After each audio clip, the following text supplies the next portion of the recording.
Batum up ahead. Nice bounce pass to Lillard, and he dunks.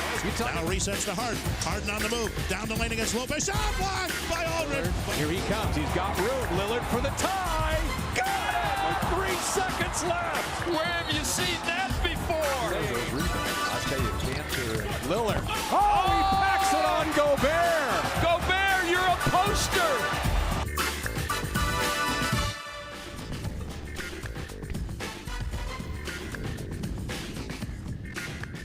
It's Trailblazers Courtside for the 21st of September, so we have clarified that there is one full day of summer left, and fall will begin on Wednesday. So when we get to this point in the calendar year, we know we are not far away from the start of another NBA season, and lo and behold, a week from today, it'll be Trailblazers Media Day. A week from tomorrow, it'll be the first of many practices to be held, and in a couple of weeks, preseason games will begin. So it's a great time to bring in the head coach of the Trailblazers, Terry Stotts, who is with yours truly, Brian Wheeler, and Antonio Harvey tonight. Coach, I know the month of August is kind of, if you have 1 month where you diffuse a little bit and maybe try to get away before things get busy again. I know that's the month you try to do that. What when you get those opportunities, what does a month like that look like for you? Well, a couple things. After Summer League, of course, that was the end of July. We went to Bend. My wife and I went to Bend and spent a week there, and enjoyed. We've always enjoyed going to Bend.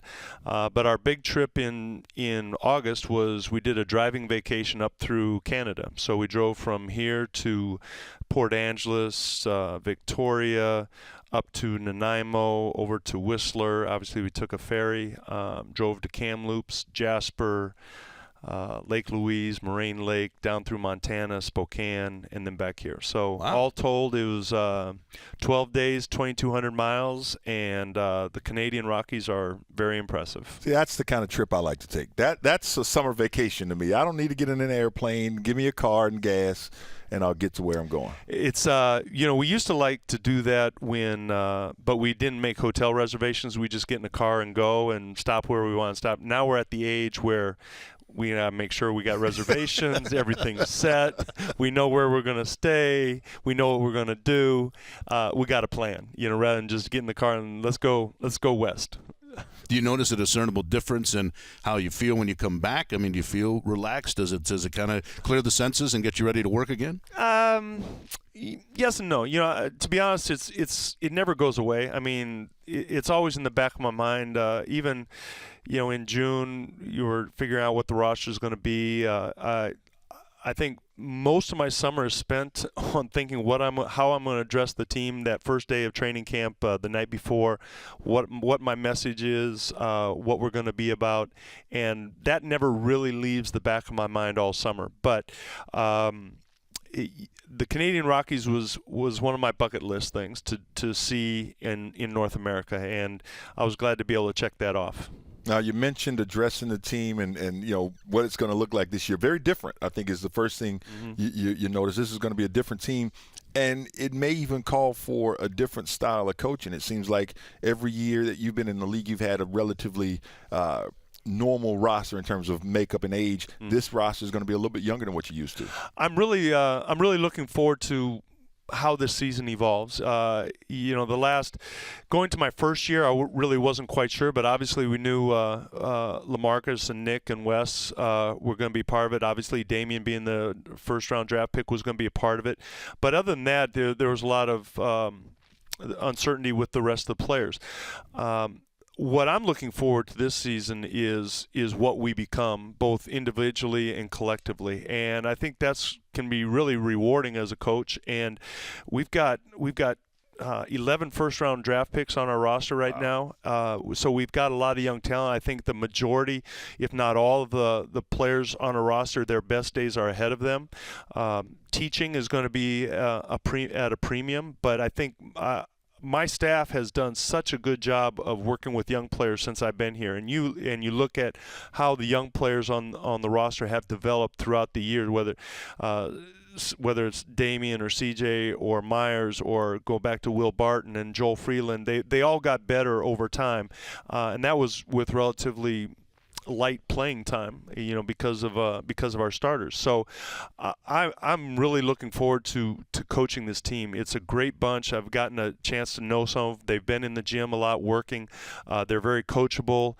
They love the game, and they realize the opportunity that's ahead of them. The last two seasons, you said it was nice at the start of training camp because you had so many returning guys that there were a lot of things you didn't have to go over. They just knew what to expect and so forth.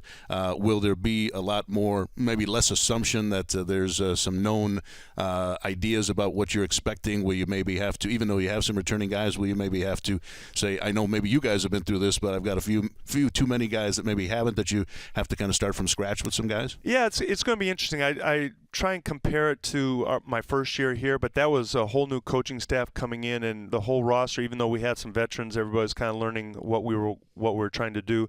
The good thing is that we do have carryover from last year, and the other thing is, my first year we had 5 rookies on the team. And so teaching rookies the NBA game, and we had a couple European players when Joel and Victor, so it was a little bit different.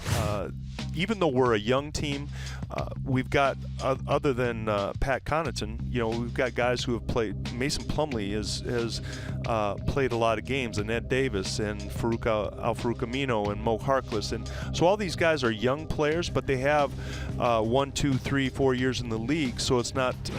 They've seen a lot of things that we're going to do, and obviously we have to teach them in the familiarity of what we want and playing alongside their teammates. One question, and we were just on tour with the Blazers. The Rip City Relay went throughout the state, and the question I got over and over and over again, and I tried to answer it as best I could. Unfortunately, I don't know anything, so it was kind of hard. But the question was style of play. Mm-hmm. Can we expect a different style of play from this team this year? In some ways, yes. You take in a lot of that has to do with LaMarcus. Offensively, LaMarcus created a lot of problems for the defense. He got a lot of touches on the post. We involved him in pick and rolls. I think our pick and rolls have a chance to be very effective with Myers out there because he spaces the court. But certainly, I think offensively, it's going to evolve. But I think the style of play of how we want to play isn't going to change. A lot of people say, well, they got to get up and down, they got to run the ball. I do believe in pushing the ball, and we're about 12th in the league in pace the last 2 years. I thought that was a good tempo for us. I don't want to run and jack up shots. I don't think that's solid basketball, and what we're doing is laying the foundation not just for this year but for years to come, and laying a foundation of a winning style of basketball. And so I do want to push the ball. I do want to get the ball moving. I want to emphasize passing and making each other better, get shots for each other, spacing the court. All the fundamental tenets of our offense are going to stay the same, other than the fact that we're not going to throw the ball 20 times to LaMarcus on the block. Defensively, the strides that we made defensively, I really can't justify going away from what we've done. We were a top 5 defensive team for most of the season last year. I think what we established was solid and fundamental. With our young guys, maybe we can do it a little bit better. Maybe we can cover some more grounds. Maybe we do create a few more turnovers because we're in better position and we can react better. But we're one of the best defensive pick and roll teams in the league, and we made consistent strides with that. So I'm really reluctant to go away from what I consider the foundation of our defense. We mentioned you're a week away from the start of training camp, but that's not to say that you haven't seen friendly faces around the practice facility for quite a while. It's been a great thing that so many guys came into town so early. Damian organized the group outing to San Diego.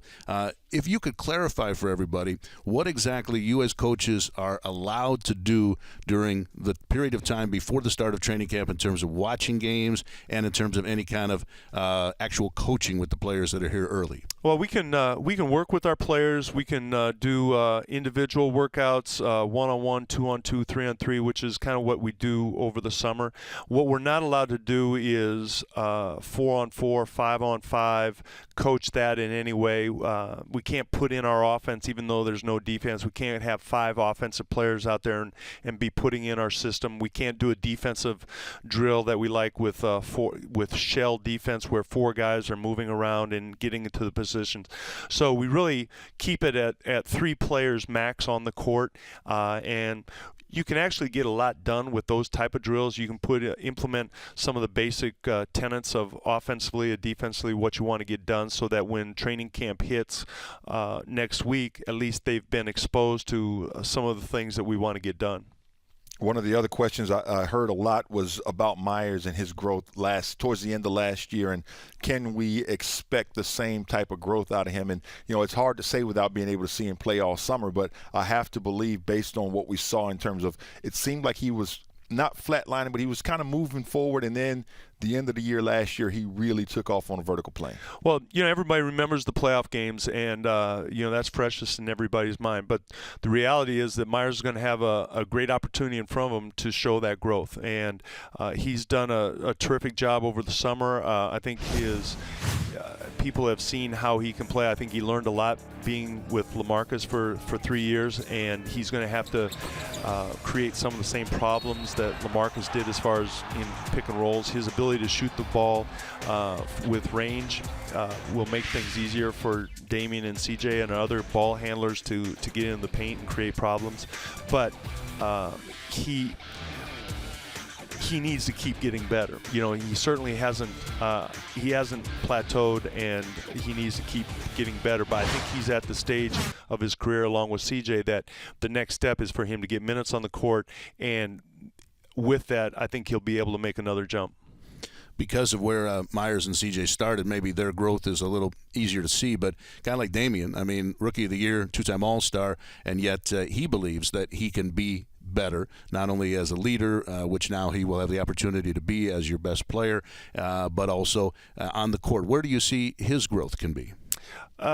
It's not going to be in the stats. I'd like for him to shoot the ball a little bit better than he did last year. I think some of it's going to be shot selection. But I think the biggest area that we're looking for Damian is his ability to make his teammates better. And obviously his leadership is going to be important. And I think he's embraced both of those. And, the ball's going to be in his hands. He's going to have opportunities to run the show, just like he has. Certainly, we're going to need him to do that. But I think, like most great players, it's how he can impact his teammates and how he can make his teammates better, and thus making the team better. And then I got to ask, I watched him play at Adidas Nations a couple of summers ago. Mason Plumlee is an uber athlete. I don't think people recognize how athletic he is. Have you had a chance to see him much in the 3-on-3 and just his explosion? He reminds me of a young Antonio Harvey. Wow, that guy must be athletic. I'll tell you what, he went to Duke, so he's a lot smarter than I am. That's for certain. I watched him play. This is probably 5 or 6 years ago.